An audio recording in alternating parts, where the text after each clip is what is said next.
పరిశుద్ధుడా, గొప్ప దేవ, ఆశ్చర్యకరుడా, నీకు వందనాలు. తండ్రి, నీ మాటలు ధ్యానించుటకు అభాగ్యుడను, అయోగ్యుడను, దేనికి పనికిరాని నిష్ఫలమైనటువంటి వాడును. నిన్ను బట్టి ధైర్యం తెచ్చుకొని నీ మాటలు బోధిస్తుండగా నా శరీరమును, నా కంటిని, నా మాటను పవిత్రపరిచి నీ మాటలు చెప్పుటకు యోగ్యమైన పాత్రగా మలచి మార్చి నడిపించి నిలబెట్టి నీ ఆత్మ సహాయముతో నీ మాటలు అందించినట్లుగా కృప చూపించమని, సొంత ఆలోచన, సొంత మాట, సొంత చిత్తం అనేటువంటిది ప్రక్కన పెట్టి, అయ్యా నీ చిత్తమునకు అప్పగించుకొని సమర్పణతో కూడిన జీవితాన్ని మీరు అనుగ్రహించి మీరే మాట్లాడమని యేసు నామములో అడిగి వేడుకొని ఉన్నాము తండ్రి. ఆమేన్. ఆమేన్. ఆమేన్. దేవునికి స్తోత్రాలు.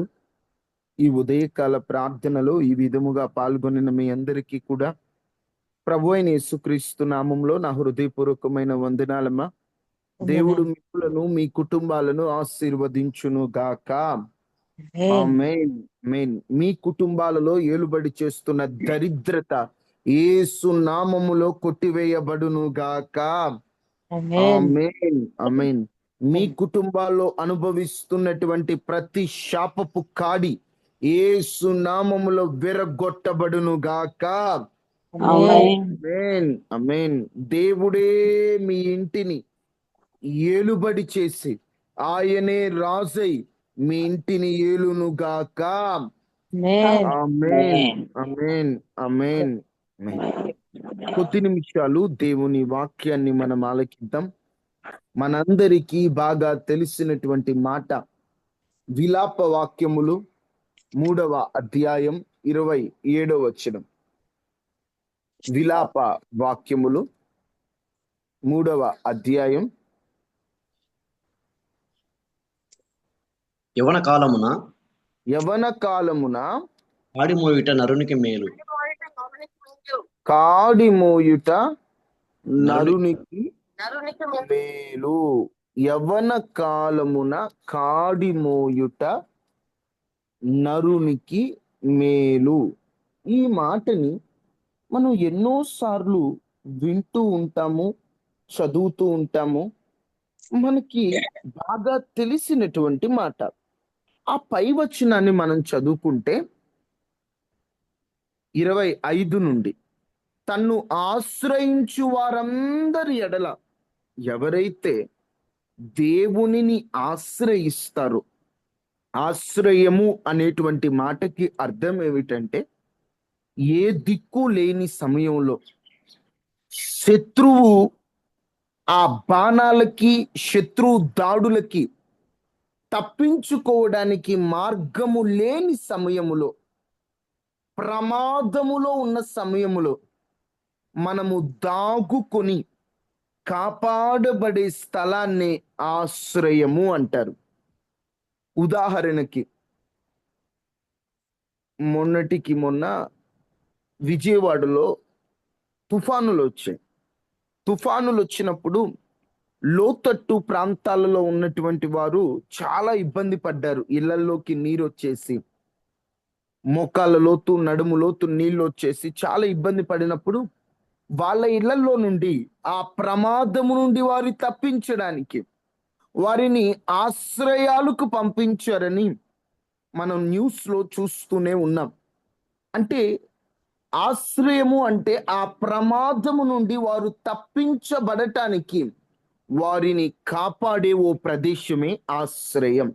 ఇక్కడ రాయబడినటువంటి మాట, ఎవరైతే అయ్యా నా పరిస్థితి బాలేదు, నేను ప్రమాదాల అంచుల్లో ఉన్నాను, నేను శాపపు ఇబ్బందులలో ఉన్నాను, అయ్యా నాకు అన్ని సమస్యలే, అన్ని ప్రమాదాలే, నాకంటూ ఆధారం ఏమీ లేదు అని దేవునిని ఆశ్రయిస్తారో, ఎవరైతే తనను ఆశ్రయిస్తారో, దేవుని ఆశ్రయాన్ని కోరుతారో, వారందరి ఎడల ఆయన దయ చూపించే దేవుడు, ఆయన దయాళుడైనటువంటి దేవుడు. తనను వెదకువారి ఎడల, అయ్యా నాకెక్కడ ఆనందం లేదయ్యా, నాకు ఆనందం ఇచ్చే ఆశ్రయం నువ్వేనయ్యా. అయ్యా, నాకెక్కడా కూడా జీవించాలని లేదయ్యా, నేను బ్రతుకుటం కారణం నువ్వేనయ్యా అని దేవుని ఆశ్రయానికి ఎవరైతే ఆయనను వెతుకుతారో ఆ వెతికిన వారి ఎడల ఆయనట దయ చూపేటువంటి దేవుడు. అందుకే నరులు ఆశ కలిగి యెహోవా అనుగ్రహించు రక్షణ కొరకు ఓపికతో కనిపెట్టుట మంచిది. మనం ఆశ కలిగి దేవుని అనుగ్రహాన్ని, ఆయన రక్షణను, ఆయన కాపుదలను ఓపికతో కనిపెట్టుట మంచిది. అక్కడ మీరు గమనిస్తే దేవుడే మన ఆశ్రయం. ఆయనను మనం ఏం చేయాలంట? వెదికితే ఆయన మనకు దొరుకుతాడు. దేవుని వాక్యంలో ఒక మాట రాయబడి ఉంటది, యెహోవా దొరుకు కాలమున ఆయనను వెతకవలెను. వెతకుడి అంటే దేవుణ్ణి వెతకటానికి కూడా ఒక కాలం చెప్పారు. ఆ దొరుకు కాలమున వెతకండి, ఆయన మీకు దొరుకుతాడు. ఇక్కడ తనని ఎవరైతే వెతుకుతారో వారికి దయ చూపిస్తారో, ఆశ కలిగి రక్షణ కొరకు ఓపికతో కనిపెడుతూ వెదుకుట మంచిది. ఏ కాలమున వెతకాలట? 27 వచనం చదివితే అర్థమవుతుంది. ఏ కాలమా కాలము?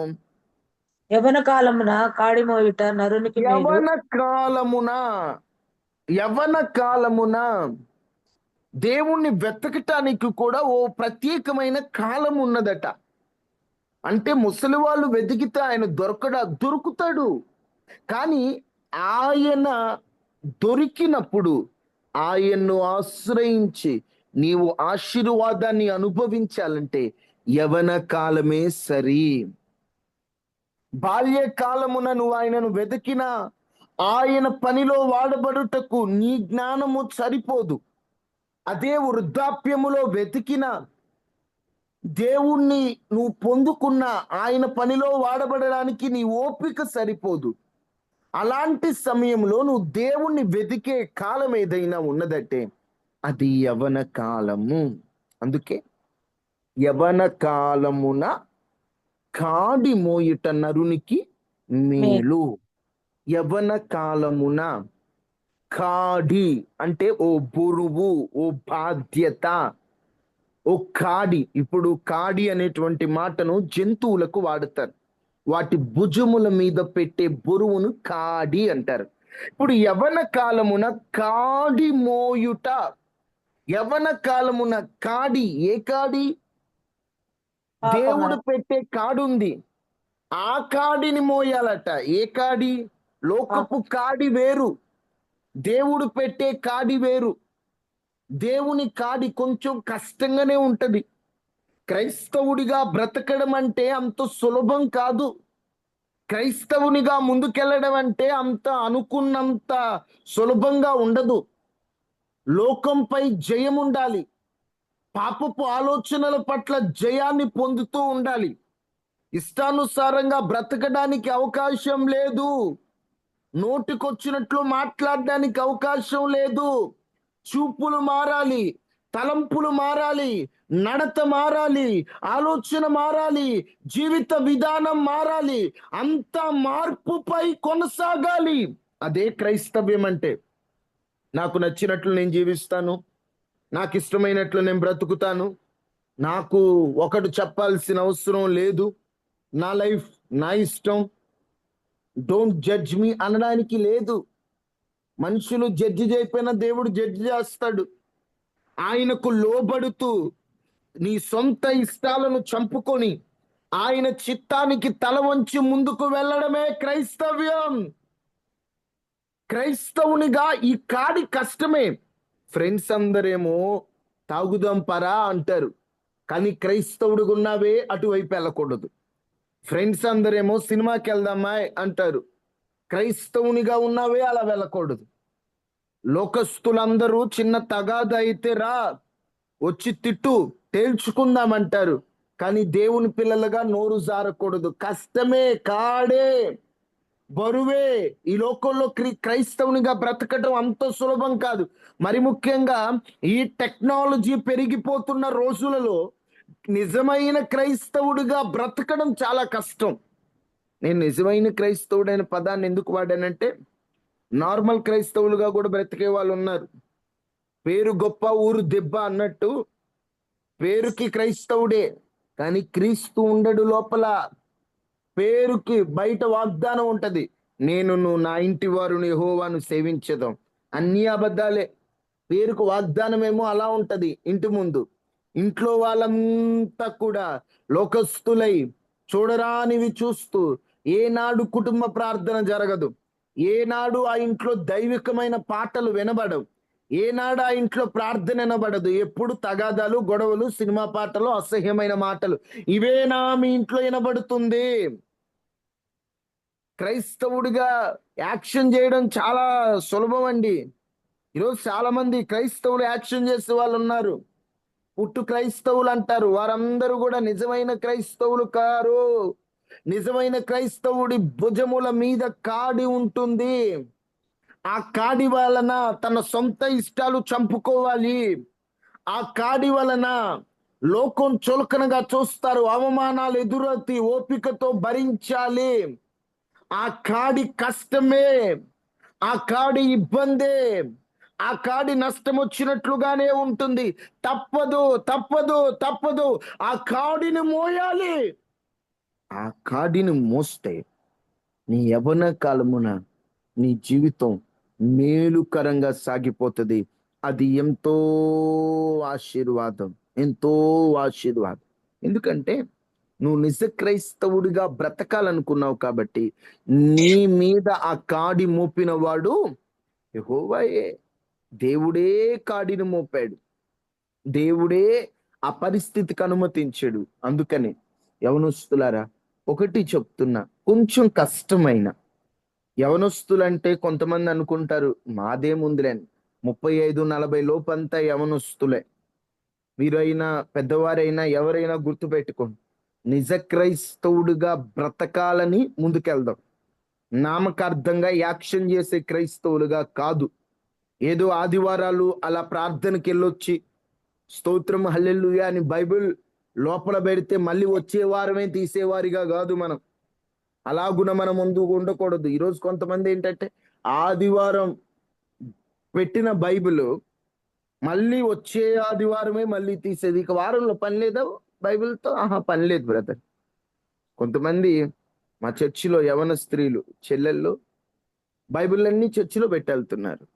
ఏంటమ్మా చర్చిలో పెట్టెళ్తున్నారంటే, అన్న మళ్ళీ వచ్చేవారు ఎలా మోసుకొస్తామన్నా, అందుకే ఆ, చర్చిలో పెట్టేస్తే ప్రార్థనకు వచ్చినప్పుడల్లా చర్చిలోనే ఉంటది కదా బైబిల్.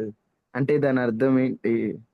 వారంలో బైబిల్తో వాళ్ళకి అవసరం లేదనే కదా. ఎందుకు ఈ ఉదాహరణ చెప్తే, చాలా మంది ఇంతేనండి.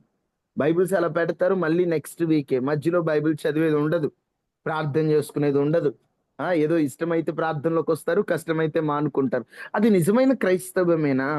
నిజంగా నీ భుజముల మీద దేవుని కాడి ఉందా?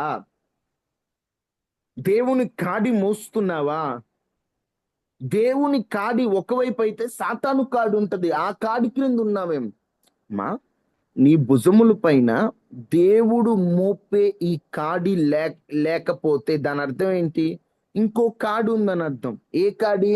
సాతాను కాడి.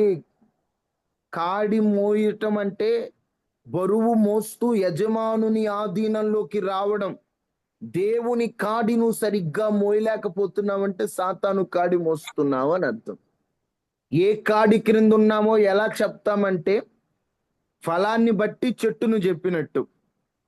ఇప్పుడు ఉదాహరణకి జాంకాయ పండు కింద ఉందనుకో, ఆ చెట్టు ఓహో జాంకాయ చెట్టా, ఇది మామిడికాయ చెట్టు అంటే ఫలాన్ని బట్టి చెట్టుని చెప్పినట్టు, నువ్వు దేవుని కాడి క్రింద ఉన్నావో సాతాను కాడి క్రింద ఉన్నావో, నీవు నీకుండేటువంటి ఆ ఫలాన్ని బట్టి, నీలో లక్షణాలు బట్టి చెప్పొచ్చు. ఒక మాట సాతాను కాడి ఎలా ఉంటదంటే, తిమోతికి రాసిన మొదటి తిమోతి 6 అధ్యాయం 1 వచనం.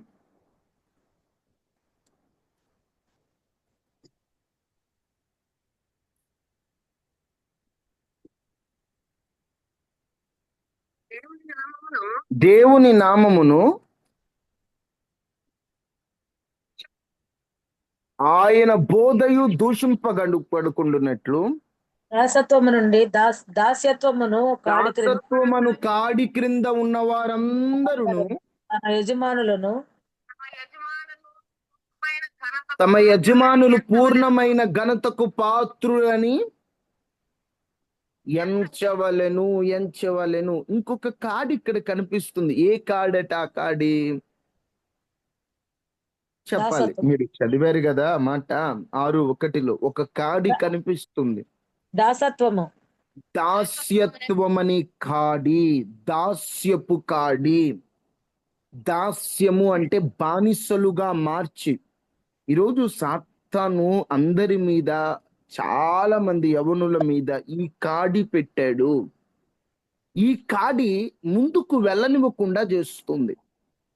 ఇప్పుడు ఉదాహరణకి ఇజ్రాయేలు ప్రజలంతా కూడా ఐగుప్తులో ఉన్నారు. అంటే ఐగుప్తు కాడి అంటే దాస్యపు కాడేగా. బానిసలుగా ఉండి పంపివ్వట్లేదు.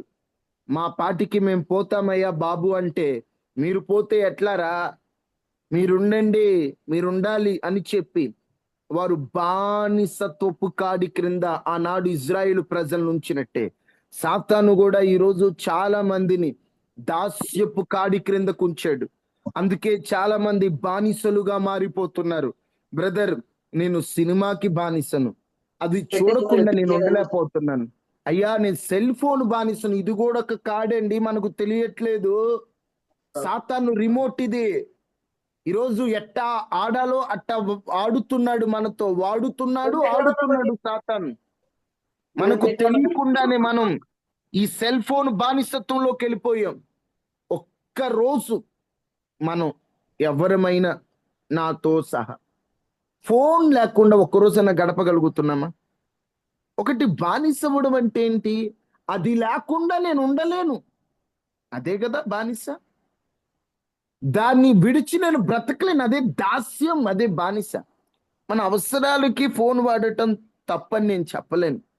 మనందరికీ ఫోన్ మీద ఏదో ఒక పని ఉంది. అవసరమునకు మించి ఫోన్ వాడట్లేదా? ఎంత బానిసలం అయిపోయామండి మనం.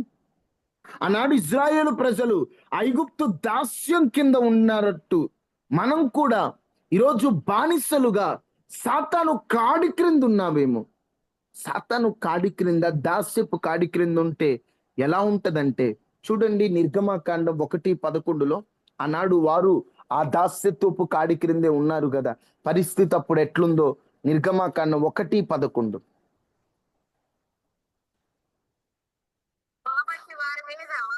కాబట్టి వారి మీద పెట్టిన భారములలో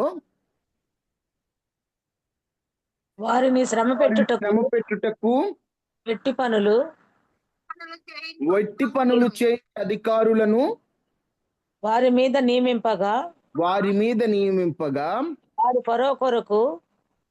వారు ఫరో కొరకు ధాన్యాదులను నిల్వ చేయు పీఠముతో రామేసేసను పట్టణములు కట్టిరి. ఇక్కడ ఇజ్రాయేలు ప్రజలు వారిని ఇంకా బాధ పెడుతూ, ఇంకా కష్టపెడుతూ, దాస్యత్వములో వారుంటే వారి చేత పనులు చేయించు, వారి కొరకు పనిచేసేది ఎవరు? వీరు. ఇప్పుడు ధాన్యాలు ఎవరి దగ్గర ఉండాలి? వీళ్ళ దగ్గర ఉండాలి. కష్టపడుతుంది ఎవరు? వీరు. ఇటుకలు చేస్తూ కష్టపడుతుంటే వీళ్ళు కష్టపడుతూ ఎవరి కోసం ధాన్యాదులను నిల్వ చేస్తున్నారట? చెప్పాలి. ఎవరి కోసం ధాన్యాలు నిల్వ చేస్తున్నారు? ఫరో కోసం. కష్టపడుతుంది ఎవరు? ఇజ్రాయేలు ప్రజలు. కానీ ధాన్యాన్ని దాచిపెడుతుంది ఎవరి కోసం? ఫరో కోసం. రామసేస్ అనే పట్టణం వాస్తవంగా ఎవరు అక్కడ ఉండేది? ఇజ్రాయేలీలు. ఎందుకు ఈ మాట చెప్తున్నానంటే, దాస్యపు కాడి క్రింద ఉన్నంత కాలం కష్టం ఒకరిది, ఫలితం మరొకరిది. కష్టపడుతుంటాం కానీ ఫలితం అనుభవించలేం. ఒకరు కష్టపడుతుంటే మరొకరు ఫలితం అనుభవిస్తూ ఉంటారు. ఈ రోజున చాలా మంది కష్టాన్ని దోచుకుంటున్నారు. కారణం ఏమిటంటే దాస్యం అనే కాడి క్రింద నువ్వు ఉన్నావు. ఎప్పుడైతే ఆ దాస్యం అనే బానిస కాడి క్రింద ఉన్నావో నీ కష్టాన్ని వేరొకడు దోచుకుంటున్నాడు. కష్టపడుతుంది నువ్వు, కానీ దోచుకుంటుంది వేరేవాడు. నీ కష్టం అంతా వ్యర్థమైపోతుంది. ఒకటి ఈరోజు దేనికి మనం బానిసలుగా ఉన్నామో యేసు నామములో దాని నుండి విడుదల పొందాలి. ఆ కాడి క్రింద నుండి బయటకు రావాలి. ఆ బరువు కింద నుండి బయటికి రావాలి. ఎందుకంటే నిజమేనండి, మనం కష్టపడుతున్నా ఫలితం అనుభవించలేకపోతున్నాం. కొంతమంది చెప్తుంటారు, అయ్యా మేము రేయింబగళ్ళు పనిచేస్తుంటాం, నా భర్త గొడ్డు చాకిరేనయ్యా చేసేది కుటుంబం కోసం, కానీ ఒక్క రూపాయి మాకంటూ మిగలట్లేదు, ఎట్టుపోతుందో అర్థం కావట్లేదు, ఏమీ మిగిలింది లేదు. ఓ ఆ ఊరు ఈ ఊరు, మేము ఊరు కాని ఊరు, ఆ ప్రాంతం కాని ప్రాంతానికి మేము కష్టపడి తిరుగుతున్నాం, కానీ మాకంటూ మిగిలింది ఏమీ లేదు, మాకంటూ మిగిల్చుకుంది ఏమీ లేదని వేదన పడుతుంటారు. కారణం ఏమిటంటే ఒకటే ఒకటే ఒకటే వారు దాస్యపు కాడి క్రింద ఉన్నారు, సాతాను కాడి క్రింద ఉన్నారు. అందుకే కష్టం ఒకరిదైతే ఫలితం మరొకరిది అయిపోతుంది. సాతాను గాడు కష్టాన్ని దోచుకుంటున్నాడు, నువ్వు కష్టపడుతున్నా ఫలితం లేకుండా చేస్తున్నాడు. అందుకని ఆ కాడి క్రింద నుంచి యేసు నామములో మనం విడుదల పొందాలి. ఆ కాడి క్రింద నుంచి, ఎందుకంటే సాతాను కాడే మనకు నాశనాన్ని తీసుకొస్తుంది. సాతాను కాడే మన జీవితంలో మనకు ఆ కాడి ఇబ్బంది పెడుతుంది. అందుకనే ఒక మాట రాయబడి ఉంటది హోషేయ గ్రంథం 11:4 11 అధ్యాయం 4 ఒకడు మనుషులను తోడుకొని పోవునట్లుగా స్నేహ బంధముతో నేను వారిని బంధించి ఆకర్షించి తిని, ఒకడు పశువుల మీదకి కాడి తీసినట్లు నేను వారి కాడిని తీసి వారి ఎదుట భోజనం పెట్టి తిని. ఈ వాగ్దానం మన జీవితంలో నెరవేరును గాక. దేవుడట వారిని తోడుకొని పోయాడట. తోడుకొని పోయి స్నేహ బంధముతో, రే నేనున్నాన్రా నీకు స్నేహితుణ్ణి అన్నట్లుగా వారిని బంధించి, ఇప్పుడు ఇంతకు ముందు ఏ బంధకాల్లో ఉన్నావు? కాడి బంధకాల్లో ఉన్నావు, సాతాను బంధకాల్లో ఉన్నావు. ఆ బంధకాలన్నీ కాదురా, నా ప్రేమ ప్రపంచ బంధకాలతో నేను నిన్ను బంధిస్తాను. ఆయన ప్రేమకు బానిసలైపోతాం. నిజం చెప్తున్నానండి, ఈ లోకంలో యేసు ప్రభు ప్రేమ తప్ప ఏ ప్రేమైనా స్వార్థముతో ముడిపడున్న ప్రేమే. ఏ ప్రేమైనా కూడా అది ఆశలతో, అవసరాలతో, స్వార్థముతో ముడిపడిన ప్రేమే. ఈ లోకంలో స్వార్థం లేకుండా నిన్నుగా ప్రేమించే ప్రేమ ఎవరిదైనా ఉన్నదంటే అది నా యేసుని ప్రేమ మాత్రమే. ఆ ప్రేమే నిస్వార్థమైన ప్రేమ, మాటల్లో చెప్పలేనిది, స్వరములతో పాడలేనిది, కవితలలో రాయలేనిది, ఎవరు వర్ణించలేనిది. యేసు నీ ప్రేమ ఒక్కటే, యేసు నీ ప్రేమ ఒక్కటే, స్వార్థముతో నిండిన ఈ లోక ప్రేమలో, మోసముతో నిండిన ఈ మనుషుల ప్రేమ మధ్య కలుషమే లేనిది, కలుషమే బాపినది. యేసు నీ ప్రేమ ఒక్కటే, యేసు నీ ప్రేమ ఒక్కటే, మాటల్లో చెప్పలేని. నిజమే. ఎందుకు ఈ పాట పాడుతున్నానంటే, నువ్వు బంధకాల మధ్య బంధింపబడి కాడి క్రింద ఉంటే దేవుడు చూసి, ఒరే నువ్వు ఆ బంధకాల్లో కదా, నా ప్రేమ ఆ స్నేహ బంధముతో బంధిస్తానని ఆకర్షించి పశువుల మీద కాడి తీసినట్లు మన కాడిని, ఆనాడు దేవుడు ఆ ప్రజల కాలిని, ఎఫ్రాయిము వారి కాడిని తీసివేసినట్లు మన కాడిని తీసి మన ఎదుట భోజనం పెట్టబోతున్నాడంట. అంటే దాని అర్థం ఇప్పటి వరకు కాడి ఉండటం వల్ల సరైన ఆత్మీయ శారీరక భోజనం చేయలేకపోతున్నా. ఎందుకంటే ఏదో బానిసలైపోయి దాస్యపు కాడి. ఇక కాడిల గురించి చెప్పాలంటే మళ్ళీ ఒక అంశం అవుద్ది. ఒకటి దాస్యపు కాడి, రెండు శాపపు కాడి. రెండే కాడి, శాపపు కాడి. ఒకటి దాస్యపు కాడి, రెండు శాపపు కాడి. ఈ రెండు కాడి ముఖ్యమైనవి. ఇవి సాతాను బంధిస్తూ ఉంటాడు.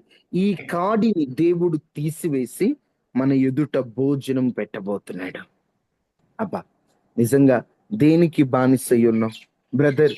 మా ఒక్కొక్కరు ఒక్కొక్క దానికి బానిస అయి ఉన్నారేమో. నీ బానిస అయిన దాన్ని బట్టి కృంగిపోవద్దు. ప్రభువుని అడుగు, అయ్యా చేయరాని కార్యాలకు నేను బానిస అయిపోయాను బ్రదర్. నా మైండ్ని కంట్రోల్ చేసుకోవడం నాకు చేత అవ్వట్లేదు. చూడరాని వాటికి బానిస అయిపోయానయ్యా. అందుకే నిజమే, నేను కష్టం అనుభవించలేకపోతున్నా, ప్రశాంతత లేదు, మనసారా భోజనం చేయలేకపోతున్నా, బానిసయ్యానయ్యా, దాసునైపోయినయ్యా, సిగరెట్కి బానిస. నిజమే, బానిసత్వం ఎంత డేంజర్ అంటే 6 అంగుళాల సిగరెట్కి 6 అడుగులు మనిషి బానిస అవుతాడు. అది లేకపోతే నేను ఉండలేనంటే, అరే సిగరెట్ ఎంత, నీ వేలంత ఉంటది. అవును, అయినా బ్రదర్ నేను దానికి బానిస అయ్యాను బ్రదర్. చూడండి, బానిసత్వం ఎవరినైనా లోపరుచుకుంటది. కొంతమంది ఇంతలా వంత హైట్ ఉంటారు, ఆ అమ్మాయి లేకపోతే నేను ఉండలేనంటారు. ఒరే బాబు, అమ్మాయి లేకపోతే ఉండలేనంటావు సరే, ఒక బ్రదర్ అలాగనండి, అమ్మాయి లేకపోతే నేను ఉండలేనన్నాడు. అదేంటి, సరే ఆ అమ్మాయితో మాట్లాడదాంలే, ఏదో ఒకటి ఒప్పిద్దామని ఆ తల్లిదండ్రులు ఆడి బాధ చూడలేక వెళ్ళి ఎంక్వైరీ చేస్తే ఆ అమ్మాయికి ఆల్రెడీ పెళ్ళి, 2 పిల్లలు ఉన్నారట. అప్పుడు వచ్చి చెప్పారు, అరే బాబు, నువ్వు ప్రేమించింది ఎవరిని? ఆమె అమ్మాయి కాదురా బాబు, ఆమె ఆంటీరా నీకు. ఆమెను ఎందుకు ప్రేమించావు? వాస్తవంగా జరిగింది చెప్తున్నాను. ఆమె పెళ్ళై 2 పిల్లలు ఉన్నారు, నీకు తెలియదా అంటే, నాకు తెలిసే ప్రేమించాను, నాకు ఆమె కావాలంటాడు. బానిసత్వం. ఇప్పుడు ఏట్రా, నీకంటే వయసులో పెద్దది, ఆ పనికిమాలిన ఆలోచన ఎట్లా వచ్చింది? బానిసత్వం అండి. వారిది తప్పే అనట్లేదు, కానీ బానిసత్వంలో ఉన్నప్పుడు వారు ఏం చేస్తున్నారో వారికి అర్థం కానివ్వదు. అసలు నేనేనా ఈ పని చేసేది ఏంటి, అసలు ఈ మాటలేంటి, చి అనేటువంటి ఆలోచన రానివ్వదు.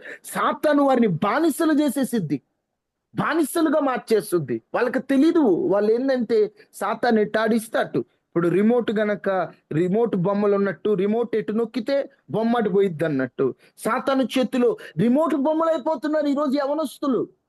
ఆ దాస్యపు కాటి క్రిందకి వెళ్ళిపోతున్నారు. అందుకే సాతాను ఆడిస్తున్నాడు, ఇదిగో ఈ అమ్మాయితో మాట్లాడరా, ఏమితో మాట్లాడ, వయసుతో పని లేదు, వరుస వాయుతో పని లేదు, ఆ అసలు నోటితో చెప్పలేని పనులు చేస్తున్నారంటే కారణం సాతాను ఆడుతున్నాడు ఆట. సాతాను వాళ్ళ బొమ్మలు చేసేస్తున్నాడు. దయచేసి అలాంటి వాళ్ళు బానిసత్వం నుండి విడుదల పొందినట్లు మనందరం ప్రార్థన చేయాలి. వాళ్ళదేముందండి పాపం, మంచి అవనస్తుడే, కానీ సాతాను చేతిలోకి వెళ్ళిపోయాడు. అందుకే సాతాను ఆడుతున్నాడు. పాపం వాడికి తెలీదు, వాడు సాతాను ఎట్ట ఆడిస్తే అట్ట ఆడుతున్నాడు. సాతాను ఇదిగో చెప్తాడే, ఇది షాటింగ్ చేయి, ఇదిగో ఇట్ట మాట్లాడు, రైట్ పో, రే అచ్చయ్యి, ఇంకా సాతాను ఏది చెప్తే ఇక అది కదా. యేసు నామంలో మనకు సంబంధించిన వారు ఈ బానిసత్వ బ్రతుకుల నుండి బయటపడును గాక. పశువు మీద కాడి తీసినట్లుగా దేవుడు యేసు నామములో ఆ కాడిని తీసివేయును గాక, తీసివేయును గాక. దేవుడు తీసేయాలి. ఆమేన్. ఆమేన్. ప్రార్థన చేద్దాం. ఒకవేళ నువ్వైనా, నీ కుటుంబ సభ్యులైనా, నీ బంధువులైనా ఏ కాడి క్రింద ఉన్నారు? అయ్యా నా బిడ్డ బానిసత్వంలో ఉన్నాడు, తాగుడనే కాడి క్రింద ఉన్నాడు, వాడు తాగి ఏం చేస్తున్నాడో తెలియట్లేదయ్యా. అయ్యా నా భర్త అక్రమ సంబంధం అనే కాడి క్రింద ఉన్నాడు, ఆ బానిసత్వ బ్రతుకుల్లో బిడ్డలేంటో భార్య ఏంటో పట్టి పట్టినట్లున్నాడు. అయ్యా నేను చూడరాని దృశ్యపు బానిసత్వ కాడి క్రింద ఉన్నాను, కామాతురత అనే కాడి క్రింద ఉన్నాను, పనికిరాని అలవాట్లు అనే కాడి క్రింద ఉన్నాను. నా కాడి నా ఇంట్లో వాళ్ళకు తెలియదు, తెలిస్తే నన్ను ఎలా చూస్తారు? ఈ బానిసత్వ బ్రతుకుల్లో నుండి బయట పడలేకపోతున్నానని ప్రార్థన చేయండి. పశువు మీద కాడి తీయనట్లు నా భుజముల మీద కాడి తీయ్యా. నీ కాడి నేను మోయాలి. యవన కాలమున నీ కాడి మోయిట నరులకు మేలు గదయ్యా. నీవు మోపిన కాడి నేను మోయాలి తప్ప లోకపు కాడి కాదు, పాపపు కాడి కాదు, సాతాను కాడికి రాదు. నీ కాడి నేను మోయాలి అని ప్రార్థన చేయండి. అయ్యా పలానా దానికి నా కుటుంబంలో పలానా వ్యక్తి బానిస అయి ఉన్నాడు, విడిపించయ్యా, కాడి క్రింద నుంచి విడిపించని ప్రార్థన చేయండి. ఒకవేళ నువ్వే బానిసవైతే ప్రార్థన చేయి. ప్రభు నేను సినిమాలకు బానిసాను, ప్రభు నేను చూడరాని వాటికి బానిసాను, తప్పని తెలుస్తుంది, అయినా నా శరీరాన్ని అదుపులో పెట్టుకోలేకపోతున్నా. అయ్యా, ఈ కాడి క్రింద నుండి నన్ను బయటకు తీసుకురా, ఈ కాడి క్రింద నుండి నాకు విడుదలనివ్వు, ఈ కాడి క్రింద నుండి నాకు యేసు నామములో నెమ్మదినివయ్యా. నిజమే, ఈ కాడి క్రింద ఉండటం ద్వారానే కష్టం ఒక్కరిది, నేను కష్టపడిన దానికి ఫలితాన్ని నేను అనుభవించలేకపోతున్నా, నేను కష్టపడిన దాన్ని నేను ఆనందంగా అనుభవించలేకపోతున్నానయ్యా. కాడి క్రింద ఉన్నాను దేవా, బానిసత్వ బ్రతుకుల్లో ఉన్నాను ప్రభువా, విడుదలనివ్వయ్యా. ప్రార్థన చేయండి, ప్రార్థన చేయండి, ప్రార్థన చేయండి, ప్రార్థన చేయండి. అందరూ ప్రార్థన చేయాలి.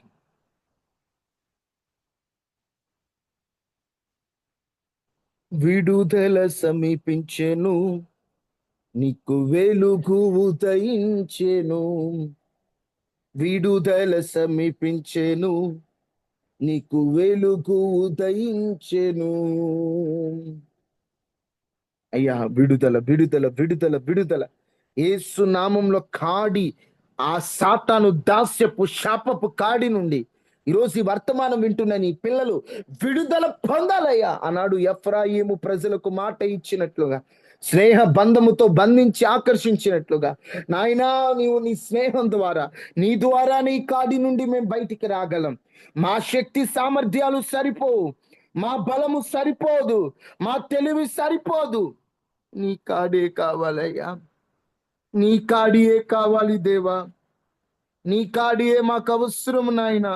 అయ్యా, అయ్యా, అయ్యా తండ్రి, ఈ బానిసత్వపు కాడి నుంచి విడుదల, విడుదల, విడుదల, యేసు నామములో విడుదల, యేసు నామములో విడుదల, యేసు నామములో విడుదల. ఇక కొంతమంది తల్లులు, పిల్లలు సెల్ ఫోన్ కు బానిస అయిపోయారు. నా పిల్లలు ఫోన్ ఎక్కువ వాడుతున్నారని తల్లులు ఏడుస్తున్నా. మాలాంటి యవనస్తులు ఎంతో మందికి పిల్లలకి అర్థం కావట్లేదు నాయన, బానిసలోకి వెళ్ళిపోయారు. అయ్యా తండ్రి, ఆ సెల్ ఫోన్ ఎడిక్షన్ లోకి వెళ్ళిపోయారు. యేసు నామంలో విడుదల ఇవ్వండి. సమయం వృధా అయిపోతుందని గాని, అయ్యా కుటుంబాలు నాశనం అయిపోతున్నాయని గాని ఆలోచన లేకుండా బానిసత్వంలో ఉన్నారయ్యా. అక్రమ సంబంధ బానిసత్వం నుంచి విడిపించండి, వ్యభిచారం బానిసత్వం నుంచి విడిపించండి, తాగుడు బానిసత్వం నుంచి విడిపించండి అయ్యా, చేయరాని కార్యాలు బానిసత్వం నుంచి విడిపించండి, కామాతృత అక్రమ, అయ్యా తండ్రి, కామ పనికి మాలిన అలవాట్ల నుంచి విడిపించండి, విడిపించండి, విడుదలనివ్వండి, విడుదలనివ్వండి, విడుదలనివ్వండి. నీ పిల్లలకు మీరే విడుదలివ్వండి. వారి భుజముల మీద ఆ దాస్యపు కాడిని ఎత్తివేయండి, తీసివేయండి, తీసివేయండి. యేసు నామములో విడుదలనివ్వండి స్వామి, విడుదలనివ్వండి అయ్యా, విడుదలనివ్వండి అయ్యా. సర్వాధికారి అయిన దేవ, మహాగణుడు అయిన రాజా, ఈరోజు ఈ ఉదయకాల ప్రార్థనలో అయ్యా, కాడి మోయిట నరునికి మేలు, నీ కాడి మోయిటకు నిన్ను వెదుకుటకు తగిన కాలమే యవన కాలమని, ఆ కాలమును ఎరిగి నువ్వు దొరుకు కాలమున నిన్ను ఎరుగునట్లుగా మా అందరికీ జ్ఞానాన్ని ఇవ్వండి. మా జీవితాల్లో పాపపు వ్యసనాల ద్వారా మేము బానిసలుగా దాస్యమని కాడి క్రింద మేము ఉండగా, ఆ దాస్యమని కాడి క్రింద నుంచి ఏసునామలో విడుదల, ఏసునామలో విడుదల, ఏసునామలో విడుదల ఇవ్వండి తండ్రి. మా అందరికీ మీరే విడుదలనిచ్చి సాక్షిగా మమ్మల్ని బ్రతికించి బాగు చేసి నీ పిల్లలందరినీ జ్ఞాపకం చేసుకోమని, అనారోగ్యంతో ఉన్న వారికి స్వస్థత, ఆర్థిక ఇబ్బందులు ఉన్న వారికి విడుదల, అయా తండ్రి, మానసికంగా కృంగిపోయిన వారికి ధైర్యం, ఉద్యోగం లేని వారికి ఉద్యోగం, గర్భఫలం లేని వారికి గర్భఫలం, విడిపోయిన కుటుంబాల్లో సమాధానం, అయా ప్రతి ఒక్కరి కుటుంబాల్లో నెమ్మది, ప్రశాంతత అందరికి అనుగ్రహించమని, తాగుబోతు బిడ్డలను బట్టి, భర్త బట్టి, అయా తాగుబోతు తల్లిదండ్రులను బట్టి, ప్రభువా తండ్రి, వారిని బట్టి నలిగిపోయిన వారు ఉన్నారు అయ్యా. అయా వారిని ఒక్కసారి జ్ఞాపకం చేసుకోండి అయ్యా. అయా తండ్రి, కుటుంబాల్లో విడుదల, కుటుంబాల్లో స్వస్థత ఇవ్వండి అయ్యా తండ్రి. బానిసత్వం నుంచి విడుదల ఇవ్వండి అయ్యా. మేము చేస్తున్న పని పాటల్లో తోడుగా ఉండండి. మా కుటుంబాల చుట్టూ మీ కంచి వేయండి. వైరస్లు, అనారోగ్యాల నుండి తప్పించండి. క్షేమాన్ని ఇవ్వండి, భద్రతనివ్వండి, ఆదరణివ్వండి. మీరు తప్ప మాకెవరున్నారయ్యా? మీరే మా జీవితాల్లో గొప్ప కార్యం చేసి మీరే మాకు నెమ్మదిని ప్రసాదించమని యేసు నామములో అడిగి వేడుకుంటున్నాము తండ్రి, ఆమేన్. తండ్రి అయిన దేవుని ప్రేమ, కుమారుడైన యేసుక్రీస్తు వారి కృప, పరిశుద్ధాత్మని సహవాసం మనకి, మన కుటుంబాలకి ఎల్లప్పుడూ ప్రభు కృప తోడైండును గాక. ఆమేన్, ఆమేన్.